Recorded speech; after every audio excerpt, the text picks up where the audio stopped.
నమస్తే, నేను doctor Vishnupriya test tube baby centre Kurnool.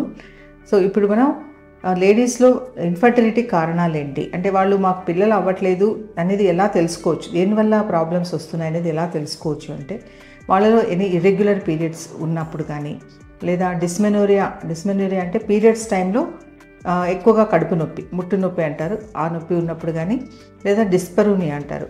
డిస్పరూనియా అంటే భార్యాభర్త కలిసినప్పుడు కడుపులో నొప్పి కానీ వెజైనాలో నొప్పి కానీ అనిపించినప్పుడు, తర్వాత ఓవర్ వెయిట్ అవుతున్నప్పుడు, అలాగే గొంతు వాపు ఏదైనా అంటే లైక్ థైరాయిడ్ ప్రాబ్లం ఏదైనా ఉన్నప్పుడు కానీ, తర్వాత బ్రెస్ట్లో ఏదైనా ప్రాబ్లం ఉన్నా, నిప్పుల్ డిశ్చార్జ్ రావడము, బ్రెస్ట్లో ఏదైనా గడ్డల్లాగా ఇట్లాంటివి కనిపించడం, ఇలాంటివన్నీ ఉన్నప్పుడు కొన్ని హార్మోన్స్ ప్రాబ్లమ్స్ వచ్చి వాళ్ళకు పిల్లలు కాకుండా ఉండడానికి ఛాన్సెస్ ఉంటాయి. అలాగే ఏదైనా కడుపు నొప్పి వస్తూ ఉండడము, కంటిన్యూగా కడుపు నొప్పి రావడము, వైట్ డిశ్చార్జ్ అవుతూ ఉండడము, ఇలాంటివన్నీ ఉన్నప్పుడు వాళ్ళు సస్పెక్ట్ చేయాలి, ఏది ప్రాబ్లం ఉంది మనకు అనేది సస్పెక్ట్ చేసి డాక్టర్ని కన్సల్ట్ చేయాలి.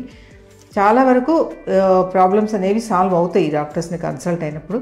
కొంతమందిలో అన్నీ బాగున్నా కూడా ప్రెగ్నెన్సీ రాకపోయేది కొంతమందిలో జరుగుతుంది, ఒక 10-20%లో అన్ఎక్స్ప్లెయిన్డ్ ఇన్ఫర్టిలిటీ అంటారు. అలాంటి వాళ్ళలో కొన్ని సింపుల్ డ్రగ్స్ ఇవ్వడం ద్వారా ఆ ప్రాబ్లం కూడా సాల్వ్ చేసి వాళ్ళకి ప్రెగ్నెన్సీ వచ్చేలాగా చేయవచ్చు అన్నమాట. Thank you.